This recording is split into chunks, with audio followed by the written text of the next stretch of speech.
समझावहे जिसका था हृदय पिता समा,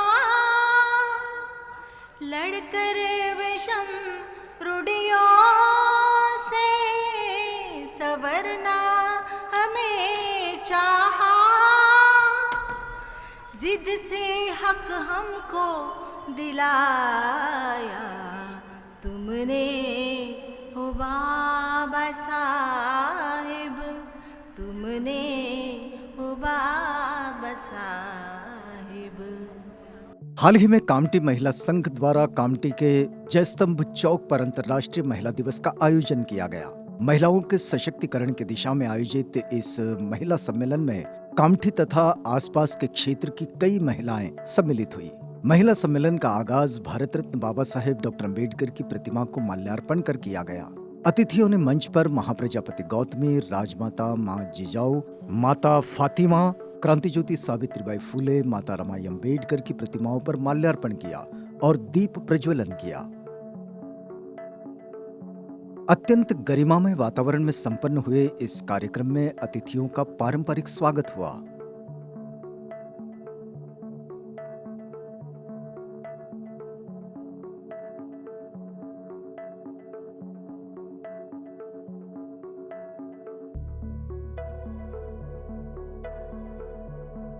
हमारे बीच भोते ताई है जो अपना सुंदर सा गाना यहाँ प्रस्तुत करने वाली है।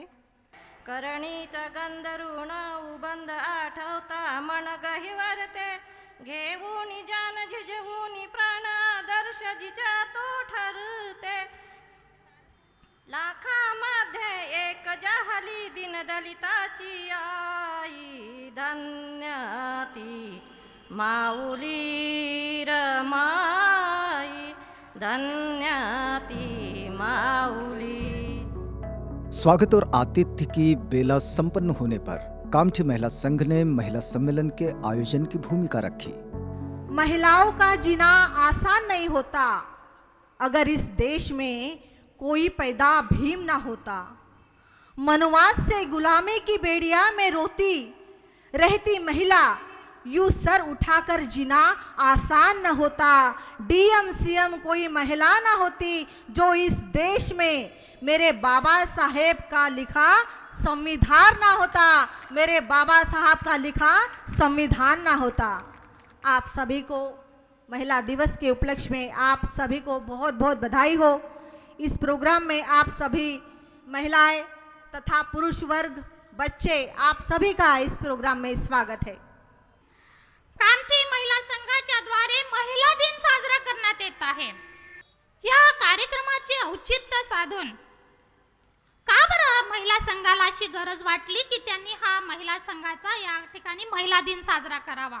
जब तक कि हम डॉक्टर बाबा साहब अम्बेडकर को अगर महिला दिन के समय में डिस्कस नहीं करते हैं तो हम जागतिक महिला दिन कामयाबी के तौर पे नहीं मना रहे हैं, मना रहे हैं इसलिए मना रहे हैं।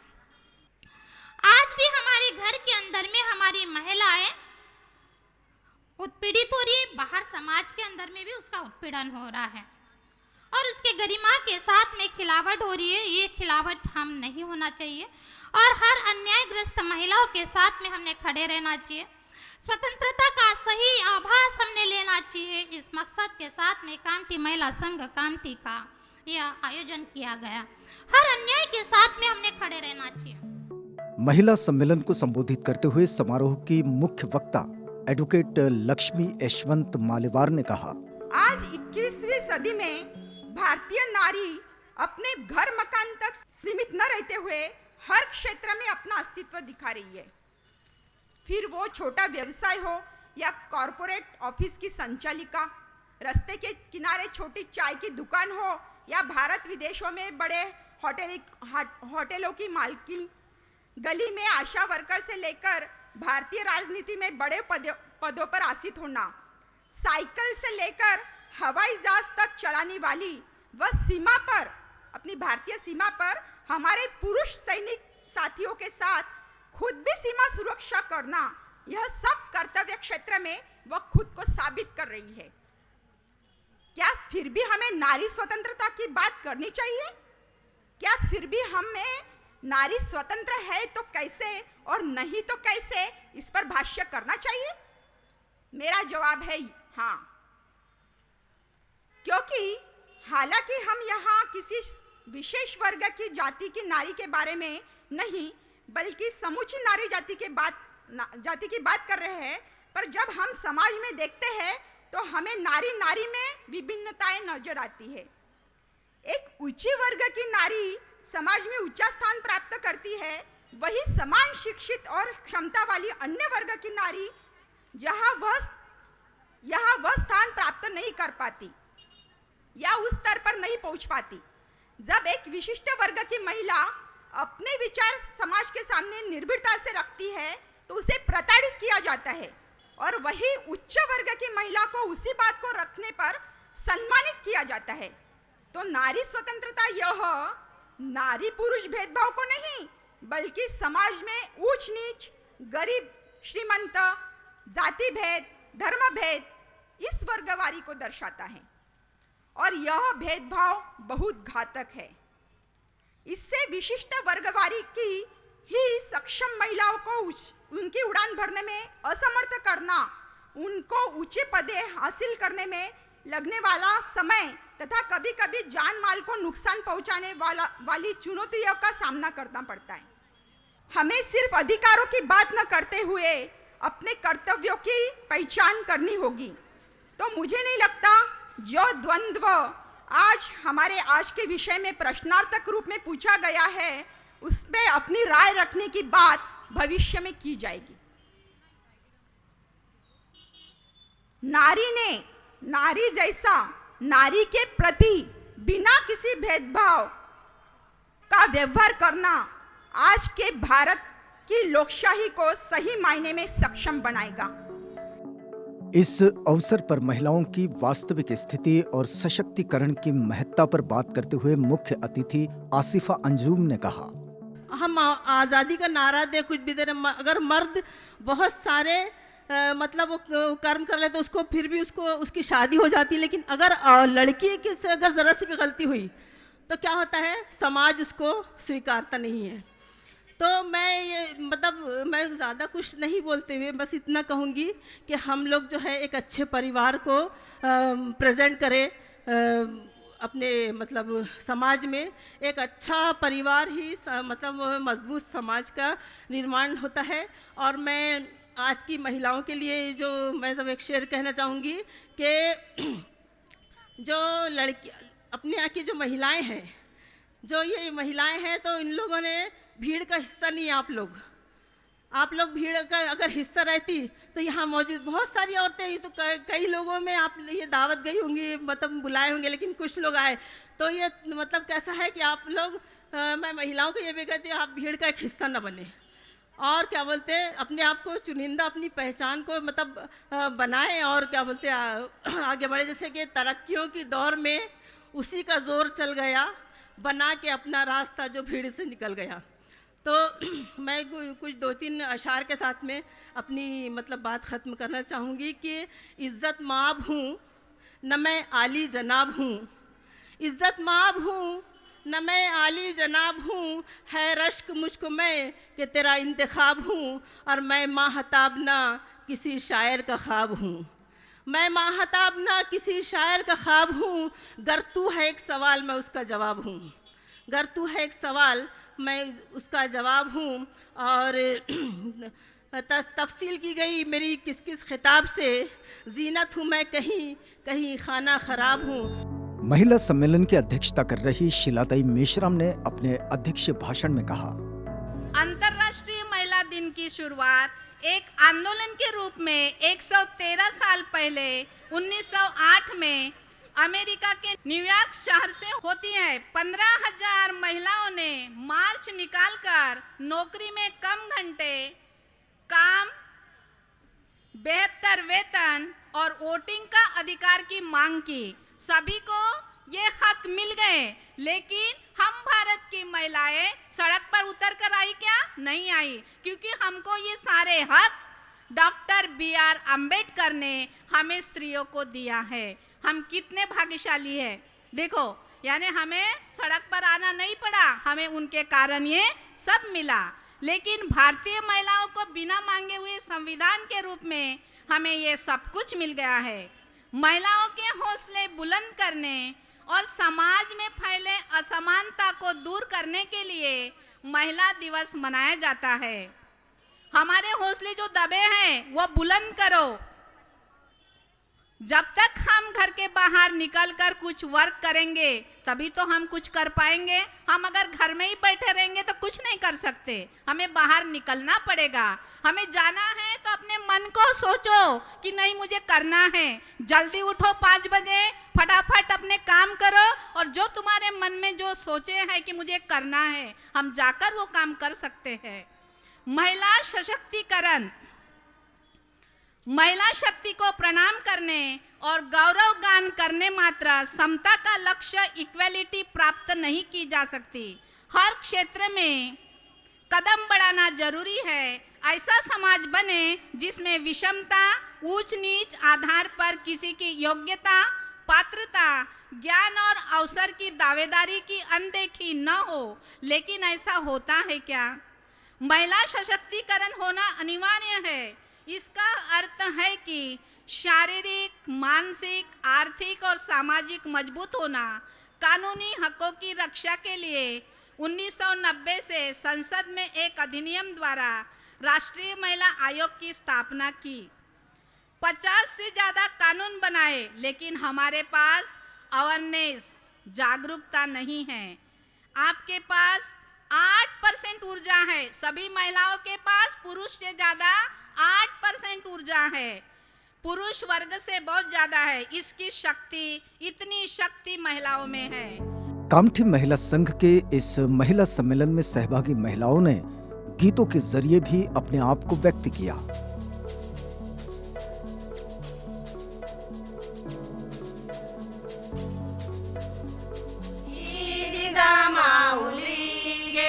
तुला वंदनाई, तुझ्या संस्कृतीने, तुझ्या जागृतीने, तुझ्या संस्कृतीने, तुझ्या जागृतीने प्रकाशात नादी मनेही प्रवाही।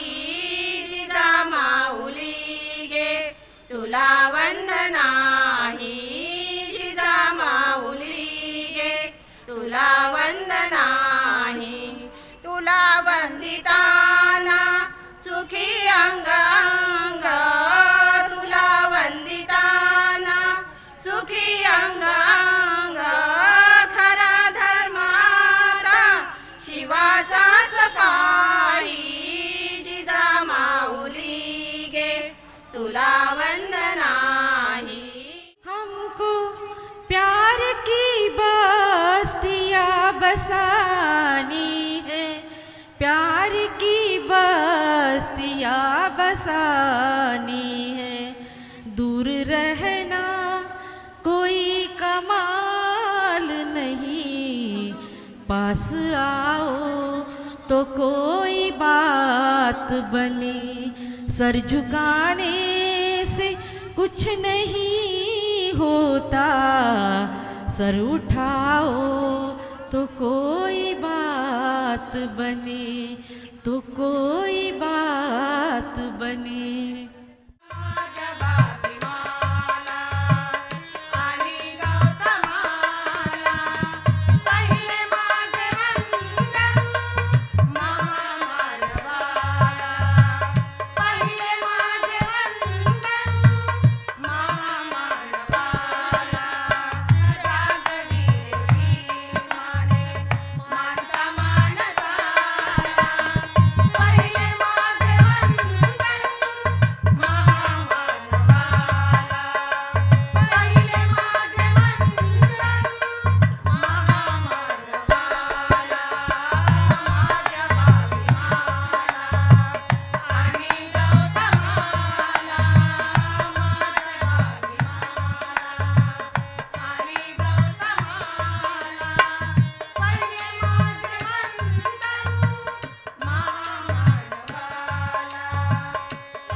लाखाची लेक मी लाखात एक मी शिकाया चालली ABCD।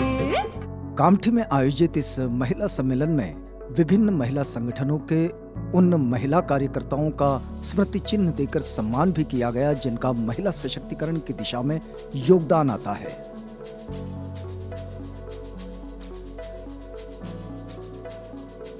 महिला सम्मेलन की अंतिम कड़ी में बुद्धिस्ट समाज संघ संथागार महिला विंग गोंदिया द्वारा मराठी गीत नाट्य की प्रस्तुति दी गई। सूर्याची सावली रमाई माऊली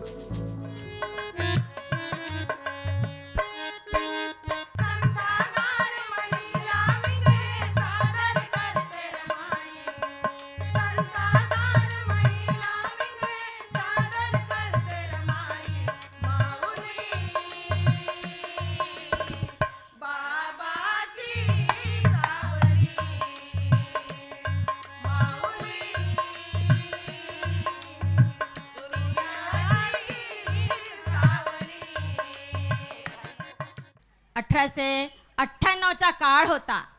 दाभोळच्या जवळ एक गाव होतं वलणगाव आणि त्या वलन गावात एक असे 150 ते 200 लोकांची वस्ती त्या वलन गावात असायची आणि त्या वस्तीला महारपुरा म्हणत होते।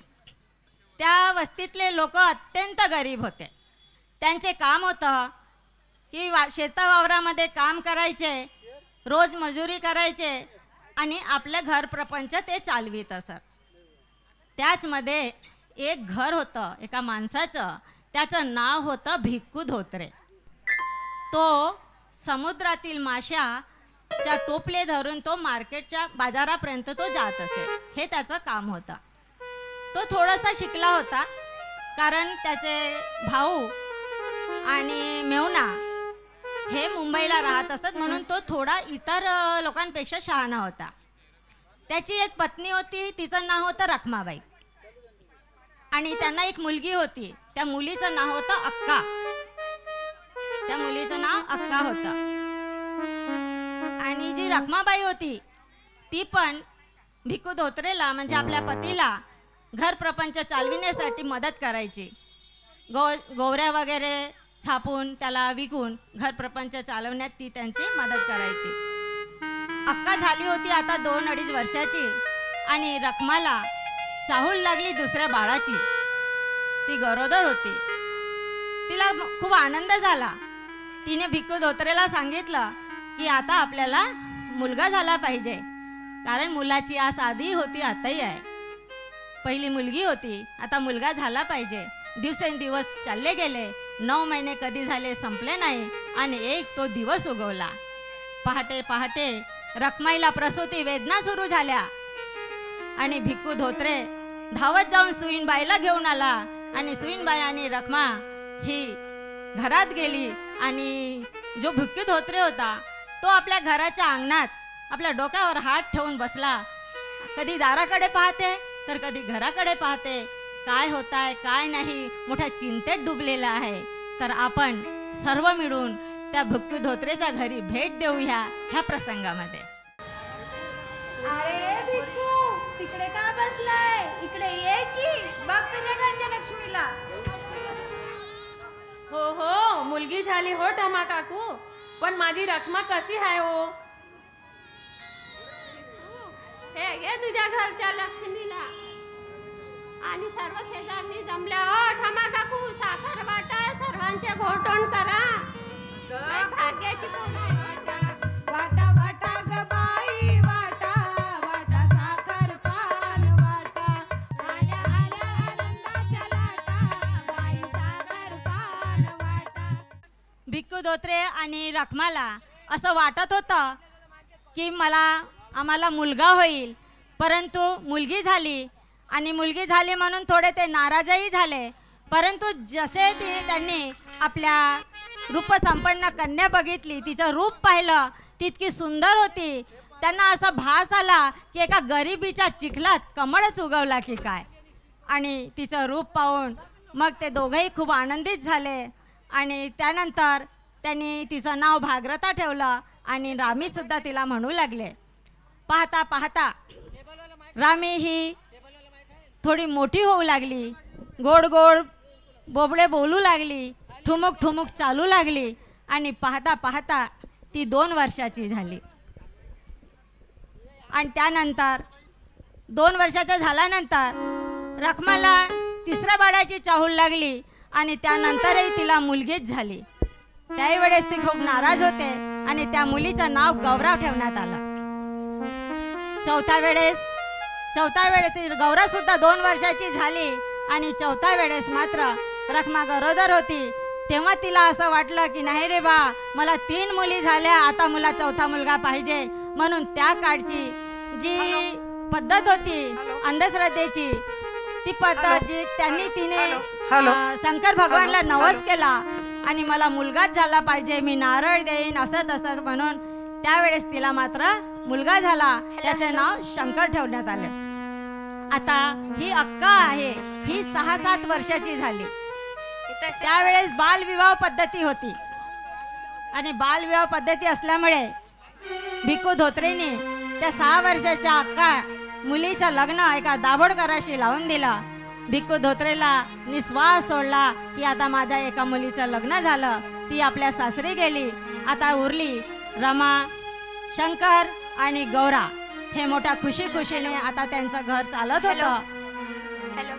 हा भिक्खू धोत्रे आहे, हा मोठ्या मोठ्या माशाच्या टोपल्या बाजारात नेत असल्यामुळे त्याला छातीचं दुखणं होत होतं आणि इकडे रखमा ही 4 बाळंतपणाने खंगून गेली होती. आता दोघंही एकमेकाचं दुखणं एकमेकाला सांगत नव्हते आणि आपल्या मुलाबाळामध्ये खुश होते. पण एक वेळा रखमाला एवढा ताप आला की तो ताप काही उतरला नाही आणि तिने खाट पकडली. तर आपण ह्या दृश्यामध्ये रखमाला भेटायला जाऊया आणि रामी छोटीशी 5 वर्षाची रामी कसं घर सांभाळते ते पण आपण या दृश्यात पाहूया. बाबा बघा ना, आईचा तापच उतरत नाही. औषध दिली ना आईला? हो पण बाबा बघा ना, आई कशी करते. होईल बरी, होईल बेटा, बरी होईल.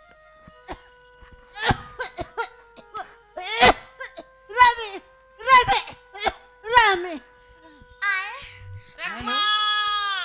आय आय तू मला एकटी सोडून गेलीस का. सोडून जाऊ नको ग आई, सोडून जाऊ नको. रखमाच्या मरणाने पहाडासारखा अचल भिक्खू वेलीसारखा उद्ध्वस्त झाला हो. रामी, गौरा शंकरला तर मरण समजतच नव्हतं, एवढे लहान होते. रामीला थोडा मरण कळत होतं. ती आपल्या दोन्ही भावांना दोन्ही बाजूला घेऊन ती रडायला लागली आणि आपल्या भावांना समजावू लागली. त्याच दिवशी त्या रामीच्या तोंडून अंतकरणातून एक आवाज निघाली, बाळांनो रडू नका, मीच तुमची आई, मीच तुमची आई. आणि त्याच दिवशी रामी आपल्या भावा बहिणीची आई झाली. अवघ्या 5व्या वर्षातच. पाहता पाहता भिक्खू धोत्रे हा माशाप्रमाणे तडफडू लागला. त्याच्या संसाराचा अर्धा गाडा ओढणारी त्याची पत्नी रखमाबाई ही त्याच्या जीवनातून निघून गेली होती. ते त्याला सहन झाले नाही आणि तो आजारी राहू लागला. तसाही त्याला छातीचा आजार होता. एक दिवस रक्ताच्या उलट्या केल्या आणि भिक्खू धोत्रे सुद्धा मरून गेले. वाऱ्यासारखी बातमी पसरली. सर्व त्याच्या वस्तीतले लोक धावत आले आणि लहान लहान चिमुकल्याकडे पाहू लागले आणि त्यांची क्यू करू लागले. त्यांचे रिश्तेदार नातेवाईक सर्व आले, तेही क्यू करू लागले. भिक्खू धोत्रेची अंतिम विधी झाली आणि त्यानंतर ते रामीचे जे काका आणि मामा जे मुंबईला राहत होते ते मोठे सज्जन होते. त्यांनी एक निर्णय घेतला की आपण यांना आपल्या मुंबईला घेऊन जाऊया आणि ते त्यांना मुंबईला घेऊन गेले आणि त्यांचे पालनपोषण केले. असे मामा आणि काका आज आम्हाला पाहायला मिळत नाही. हे आम्हाला तिथे शिकायचं आहे. ह्यातून आमचं प्रबोधन म्हणजे बोध घ्यायचं आहे. तिथे रामी गौराशंकर हे वाढू लागली. आता रामी ही आता 9 वर्षाची झाली. बालविवाह पद्धती असल्यामुळे तिचे काका आणि मामा हे तिच्यासाठी वर शोधू लागले. कारण रामी ही 9 वर्षाची होऊन गेली होती. तिच्यासाठी वर शोधत होते. आणि इकडे माझी रामजी मालोजी सकपाळ यांचा भिवा हे सुद्धा 14 वर्षाचे झाले होते आणि तेही आपल्या भिवासाठी मुलगी शोधत होते. तर आपण ह्या प्रसंगी रामजी सकपाळ उर्फ आंबेडकर यांच्या घरी आपण रामजीचे विचार, रामजी काय करत आहेत, कोणती मुलगी बघत आहेत, काय त्यांचा निर्णय आहे, आपण ह्या दृश्यात पाहूया. आता आपल्या भिवाच्या लग्नाचं वय झालं, त्यातच रामी सारखी मुलगी हातातून जायला नको पाहिजे आणि आपल्या भिवाला रामी सारखीच मुलगी पाहिजे. आत्याबाई, मामाची एवढे लगीन खाईने कुठं गेले? अगं तो मुलगी बघायला गेलाय. पण आधी 2 मुली बघितल्या होत्या, त्यांचं कसं होणार? अगं तो सगळं सांभाळून घेईल, त्याची तू काही काळजी करू नको. आता चल, भिवाच्या लग्नाची तयारी तुलाच करायची आहे. हो, मला रामी पसंत पडली. त्याही आधी त्यांनी 2 मुली पाहिल्या होत्या आणि एका मुलीच्या वडिलांना रामजी बाबांनी शब्द पण दिला होता. पण रामजीला पाहिल्यानंतर त्यांनी ही अनाथ मुलगी आहे म्हणून रामीला त्यांनी पसंत केले.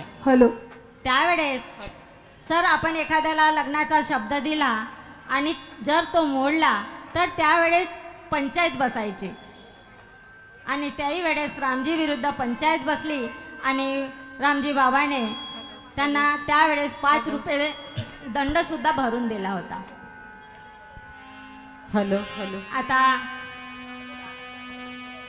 आता आपल्याला मला सांगायचं आहे की आपल्याला एक पत्रिका मिळालेली आहे. एक पत्रिका मिळाली आहे कारण मला माहीत आहे की कोणालाही आम्हाला लग्नाची जर पत्रिका नसली तर आम्ही कोणाच्याही लग्नाला जात नाही, है ना? आपण जात नाही. म्हणून मला आपल्या सर्वांसाठी एक रामजी बाबाकडून एक पत्रिका मिळाली आहे.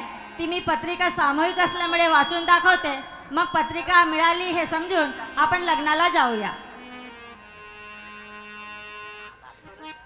ही पत्रिका आहे माजी सुभेदार रामजी मालोजी सकपाळ यांचे सुपुत्र चिरंजीव भीमराव यांचा शुभविवाह, भिक्कूजी धोत्रे यांची सुकन्या ची सौका रामी उर्फ भागरथी रमाबाई हिच्याशी गोरज मुहूर्तावर जाहीर झालेला आहे. तर आपल्याला त्यांनी मोठ्या आवर्जून लग्नाला बोलवलेलं आहे आणि स्थळ आहे भायखेडा मार्केट भाजी बाजार.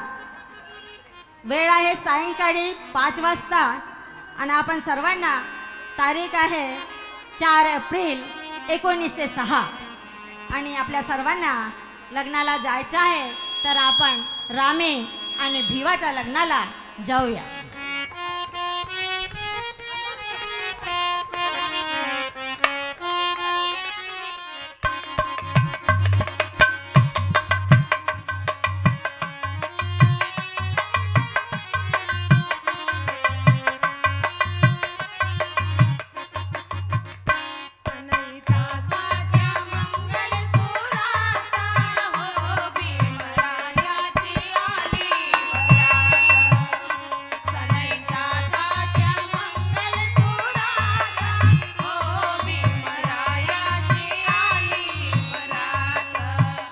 बाबासाहेबांना समाजासाठी झटायचे होते.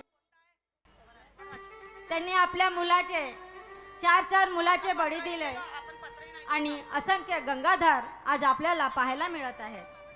बाबासाहेबांची कर्तृत्वाची जाण ठेवून काही कार्यकर्ते रमाईला मदत करण्यासाठी म्हणून रमाईच्या घरी येतात. तो दृश्य आपण पाहूया. या नमस्कार रमाताई. नमस्कार नमस्कार. या धोंडीबा नमस्कार. नमस्कार रमाताई. रमाताई हे आंबेडकरांचे अनुयायी हे घोरपडे, हे चितळे आणि हे वाघमारे हे सर्व तुम्हाला भेटायला आले रमाताई? हो हो, पण तुम्ही असं उभं का? या, मी चहा ठेवते तुमच्याकरिता.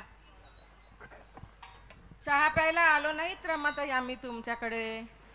तुम्ही घरात पुरुष मंडळी नसताना एकट्या बाई माणूस किती कष्ट करता हो. तेव्हा म्हटलं आमच्याकडून काही मदत होईल तुम्हाला, त्यासाठी थोडे पैसे आणले होते तुम्हासनी द्यायला. पण हे काय? हे मला नका देऊ. ह्या समाजात आमच्या बी परीस लई गोर गरीब दिन दुबळे लोक आहेत. हाताला काम नाही आणि म्हणून उपासमारीनं मरतात. अशा गोर गरीब दिन दुबळ्या लोकांनी हे घेऊन त्यांना देऊन द्या, म्हणजे त्यांची उपासमारही टळेल आणि तुमचा त्यांना आशीर्वादही लाभेल. अव पण रमाताई, आपले साहेब विलायतला गेले सर्व समाजाच्या कल्याणाच्यासाठी, आणि जर यांनी तुम्हाला थोडे का पैसे दिले, थोडी का मदत केली तर कुठं बिघडलं? तोंडीबा, हेच तर आमच्या साहेबांच्या तत्वात बसत नाही. साहेब विलायताला गेले आणि मी इथे असं करू शकत नाही. त्यांच्या एवढ्या मेहनतीला काय अर्थ लाभणार? जर मी अशा प्रकारे कोणाकडून स्वीकार केलं तर त्यांचा स्वाभिमान कुठेतरी कमी होईल, म्हणून मी हे स्वीकार करू शकत नाही. या तुम्ही. असं नको ग करायला पाहिजे. कालपासून पोटामध्ये अन्नाचा दाना नाही आहे, अंगावर घालायला कपडे नाही आहेत, आणि तू घरात चालत आलेल्या लक्ष्मीला दुरावलीस व्हय? अगं काही नाही तर मुलांचा तर विचार करायला पाहिजे होता ना. त्या मुलासनी तरी 2 घास खायला मिळाले असते. त्या मुलांचा काय दोष आहे बिचाऱ्यांचा? पण शेवटी भीकच ना हो. अशा प्रकारे मी त्यांच्या उपरोक्षी असं कुणासमोर हात पसरवलं तर त्यांच्या एवढ्या मेहनतीला काय अर्थ राहणार? 1933ला ते राहायला गेले, पण रमाईला कधीही गर्व नव्हता. ती एका 10 बाय 10च्या चाळीमध्ये राहून होती, तिथेही ती समाधानी होती. आणि बाबासाहेबांनी महालासारखा राजगृह बांधला, तिथेही ती समाधानी होती. अशी रमाई जेव्हा सुखाचे दिवस आले, बाबासाहेबाचे जेव्हा सुखाचे दिवस आले, पण दारिद्र्याने गरिबीने तिचे इतके शोषण केले होते की ती आजारी राहू लागली. जेव्हा बाबासाहेब डॉक्टरांना पैसे देण्यालायक झाले होते त्यावेळेस मात्र रमाईला ती औषध लागत नव्हती आणि बाबासाहेब सुद्धा खूप चिंतेत होते. बाबासाहेब नेहमी डॉक्टरांना स्वतः तिला ज्यूस वगैरे करून द्यायचे. त्यांना जेव्हा लंडनला गोलमेज परीक्षेसाठी जायचे होतं त्यावेळेस बाबासाहेबांनी तिला धारवडला पाठवलं होतं आणि धारवडमध्ये सुद्धा रमाईने आपल्या सोन्याच्या बांगड्या विकून तिथले जे वसतिगृह होतं त्या मुलांसाठी अन्न आणलं होतं. हा शेवटचा दृश्य एक पाहूया.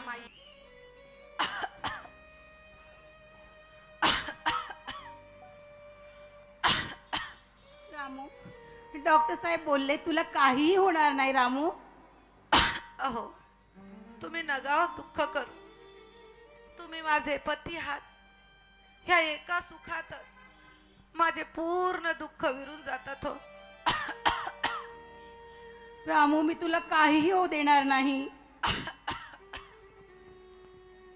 अहो साहेब, मी मरणाला नाही हो घाबरत. अगदी जवळून पाहिलं हो मरण. तू माझे आई बाबा, तुमचे बाबा, दादा, माझी 4 चिमुकली लेकर, रमेश, गंगाधर, राजरत्न व आपली लाडकी इंदू, अगदी जवळून पाहिलं हो मरण. आता मला मरण्याची काही भीती वाटत नाही हो. रामू, तू बरी होशील. रामू, मी तुला काही होऊ देणार नाही. तू थोडासा कॉफी घेशील का थोडी? म्हणजे तुला बरं वाटेल, थोडी तरतरी येईल. वहिनी, वहिनी, रामू सकरिता थोडी कॉफी आणा बरं. हे बघ रामू, तुला बघण्याकरिता कितीतरी लोक आपल्या घरी आलेले आहेत. आता तू फक्त यशवंताचीच आई राहिलेली नाहीस. अगं या साऱ्या जगाची तू माऊली झालेली आहेस.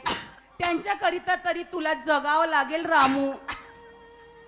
या भीमाला भक्कम आधार देण्याकरिता तरी तुला जगावं लागेल रामू. तू मला वचन दिलं होतं ना, तू मला वचन दिलं होतं की तू मला अशा अर्ध्या वाटेवर मला सोडून जाणार नाही म्हणून ग रामू. घे थोडं कॉफी घे, बरं वाटेल.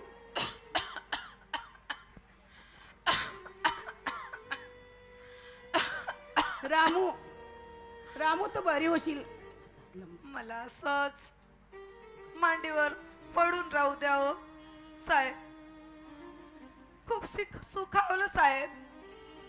मला होय रामू. कधीच जीवनात तुम्ही एवढा वेळ दिला नाही साहेब. होय रामू, तुला मी कधीच वेळ दिला नाही ग. आता तरी तू थोडा सुख समाधानी हो रामू. सुख समाधानी हो मला रामू. सुखानं राहू द्या.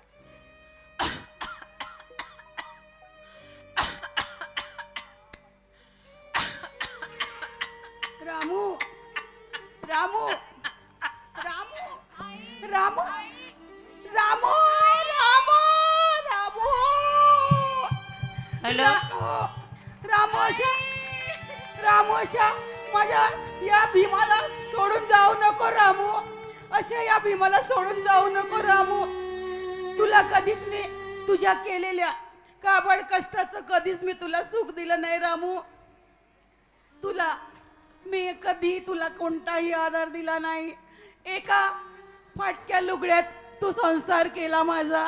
माझ्या शिक्षणासाठी शेण गौऱ्या वेचल्या रामू आणि मला शिकवलं रामू. आता तू अशी जाऊ शकत नाही रामू. जाऊ शकत नाही रामू.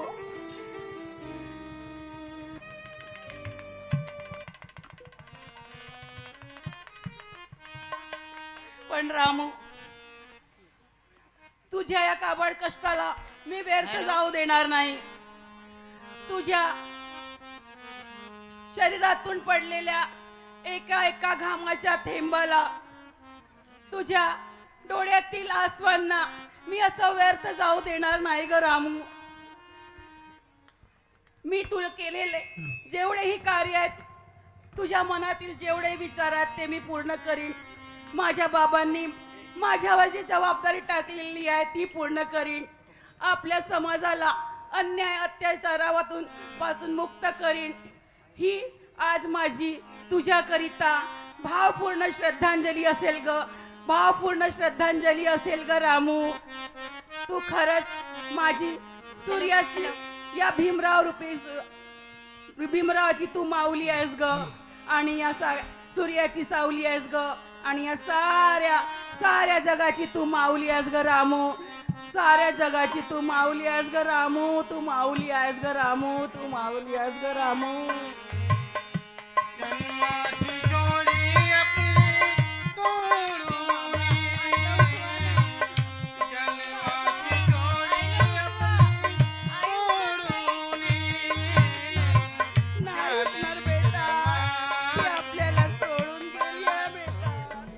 आभार प्रदर्शन के साथ कामठी के जयस्तंभ चौक पर अंतर्राष्ट्रीय महिला दिवस के अवसर पर आयोजित इस महिला सम्मेलन का समापन हुआ. कार्यक्रमाची सुरुवात आणि शेवटपर्यंत आपण या ठिकाणी बसलात आणि कार्यक्रम हे शांतपणे आणि ऐकून घेतलं. त्यांचे सुद्धा मी आभार करत आहे. जनगण मन अधिनायक जय हे भारत भाग्य विधाता. पंजाब सिंध गुजरात मराठा द्राविड उच्चल गंगा विंध्य हिमाचल यमुना गंगा उच्चल जलधि तरंगा.